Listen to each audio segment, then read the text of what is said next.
Open-world games are popular, as they grant players a wealth of freedom to explore the map as they please, and forego main quests in favor of completing side objectives and seeing what locations or secrets they can discover in the wide open world. And while an open map does benefit most games, there are a few titles that could have potentially been made linear, either due to how strictly structured the main questline is, or due to a lack of depth within the open map. These games are examples of this, as they could have been linear, were they not open world. Finally, Harry Potter fans got what they had always wanted, a game that let them design their own wizard or witch studying at Hogwarts, and their choice of whichever house they want to be a part of. Hogwarts Legacy was this game, and was mostly warmly received by fans. Alongside being a student, players would also traverse across the world, battling evil wizards, completing optional objectives, or even rescuing wild animals from poachers. Even if the open world aspects of the game are great, Hogwarts Legacy could have just as easily been a more linear experience that restricted where players could wander, focusing mostly on series-famous places like Hogwarts and Hogsmeade, so that Potter fans could engage with parts of the world they recognize from the beloved books and movies. From the minds of Bethesda came Starfield, their foray into sci-fi after years spent making the fantasy series Elder Scrolls and the Punk franchise Fallout. In the far-flung future, humanity has had to leave Earth as the planet became inhospitable, and war eventually broke out between the factions.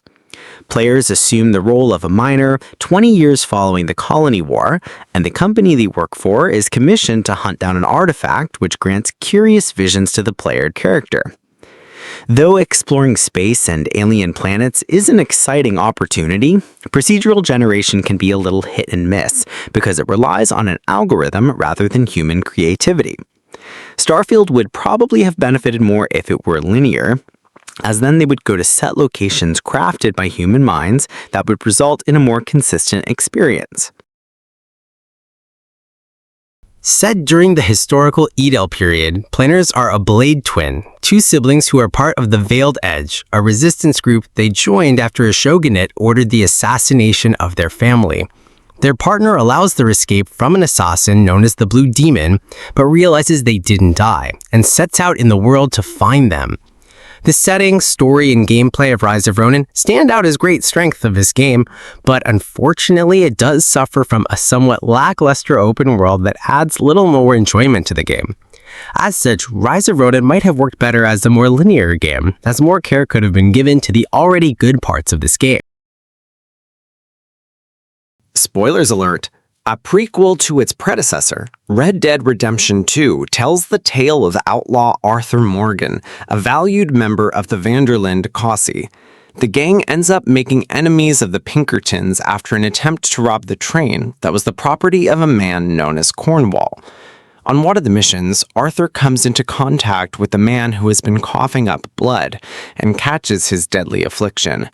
From that moment on, Arthur's health degrades over the course of the game, so players know before too long they are playing a dead man walking.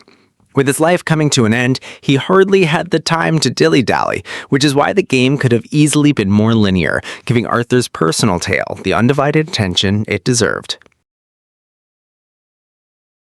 Mass Effect Andromeda stepped away from Shepard's story entirely, as the third game ties their tale up completely and gave way for a new protagonist.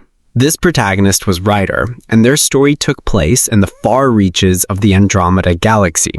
They traveled to this galaxy along with Quarians, Asari, Turians, and Solarians to find new colonies, and run afoul of a hostile alien race called the Ket, while they are checking a planet for viability.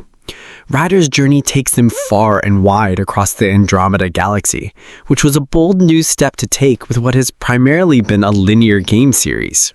A new galaxy, a new protagonist, and a new subgenre of game might have just been too much of a migration for series fans at once. So it may have been a good idea to have had Mass Effect Andromeda as a linear game. BioWare has already proven that this would have worked, as evidenced by previous releases. Horizon Zero Dawn explores a futuristic, post-apocalyptic world in which humans live in scattered tribes, while the world at large is dominated by large robot creatures known as the Old Ones. Main character Aloy, who was exiled from her tribe as a child, returns one day, curious to know more about her past. But as always, nothing is ever quite so simple. Cultists descend on the tribe, and she sets out to hunt them down. The world before Aloy is one that is vast and open, and players are free to wander from the beaten path to see more of the apocalyptic landscape and to find the old ones that inhabit the lands. But with such a structured and strong story to follow, Horizon didn't necessarily need to be an open world game, and could have easily been a more linear action-adventure game. The Elder Scrolls is one of Bethesda's flagship franchises, creating wholly unique fantasy worlds for players to truly lose themselves in, with Skyrim being among the most famous titles. Though given a main quest to follow, players find themselves too easily distracted by the open map, with many places to explore and many monsters to slay. But with a main quest that involves the dragon by the name of Alduin the World Eater, it would make sense that players wouldn't be turned out to the worlds to just do whatever they please, as the entire planet is in danger. As such, it seems like there should be more of a sense of urgency to slay the World Eater before he devours everyone and everything, rather than players being afforded the leisure to take it at their own pace. The Witcher 3 might be one of the biggest open-world RPGs ever made. But let's be honest, it doesn't need the open world to be great. The heart of this game is the storytelling. From hunting down Ciri to Geralt's intense choices in political drama and monster contracts, every major quest is already designed like a standalone episode in a linear TV series. You could take a whole world, cut it down into a series of back-to-back missions, and it would still be one of the best narrative games of all time. It's so focused on characters and dialogue that even without roaming the map, you'd still be fully immersed. Assassin's Creed shifted to a massive RPG format in the last few years, but deep down, it's still a linear story wrapped in a big map. The quests are structured like levels, the story unfolds chapter by chapter, and most players just follow the main path anyway. Whether you're Bayek, Cassandra, or Ivor, their personal journeys could easily be told in a linear way without losing much. The open world is great for immersion, but the core game? It's a guided historical adventure in disguise. Night City held some pretty lofty promises outlined in Neon, but the reality didn't quite live up to these expectations.